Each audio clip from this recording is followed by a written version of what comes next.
manatiling nakatuon sa misyon, may papel ka. Ito po ang salita ng Diyos, ang ating gabay.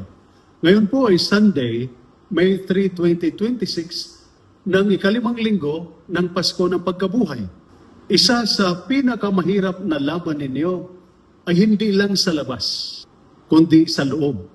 May pressure, may responsibilidad, may sakripisyo. Naglilingkod kayo kahit pagod na. Kahit minsan hindi napapansin. At minsan napapatanong kayo, sulit pa ba ito?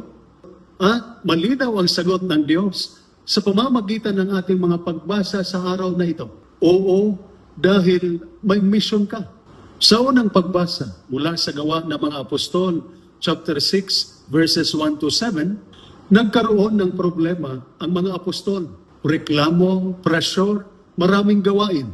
Pero hindi nila sinubukang gawin lahat. Nananatili silang nakatuon sa kanilang misyon.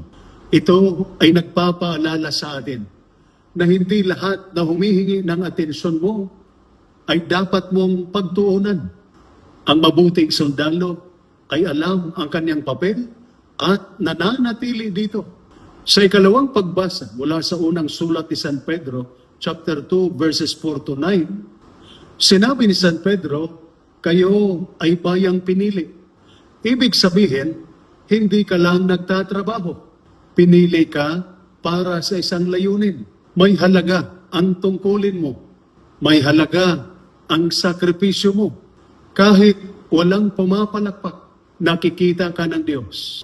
Sa ating Ebanghelyo, mula sa Ebanghelyo ni San Juan, chapter 14, verses 1 to 12, sinabi na Jesus, huwag mabalisa ang inyong mga puso. Ako ang daan, ang katotohanan at ang buhay. Ibig sabihin, kapag nalilito ka, siya ang gabay. Kapag napapagod ka, siya ang lakas. At higit sa lahat, hindi ka nag-iisa. Mga kapatid, ang tunay na panganib ay hindi ang hirap ng trabaho, kundi ang pagkawala ng layunin.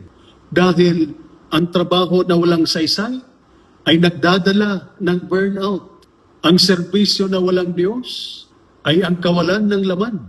Ngunit kapag sinabi mo, Panginoon, para sa iyo ang mission ko, kahit mahirap, nagkakaroon ng kahulugan. Kaya tandaan, kilalanin ang papel mo. Manatiling nakatuon sa misyon. Manatiling nakakabit kay Jesus. Dahil sa huli, hindi sukatan ang dami ng nagawa, kundi kung gaano ka naging tapat sa ipinagkatiwala sa iyo. Ito po ang salita ng Diyos, ang ating gabay. Manalangin tayo. Panginoong Jesus, kapag napapagod ang aming mga sundalo at lahat ng nasa serbisyo, palakasin mo sila. Kapag sila ay nalilito, gabayan mo sila. Ipaalala mo sa kanila na mahalaga ang kanilang misyon at hindi mo sila iniiwan. Amen.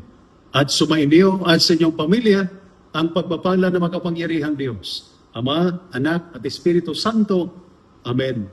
Santa Maria, Ina ng Diyos, ipanalangin mo kami. San Jose, ipanalangin mo kami. San Miguel Arcangel, ingatan mo kami. Amen.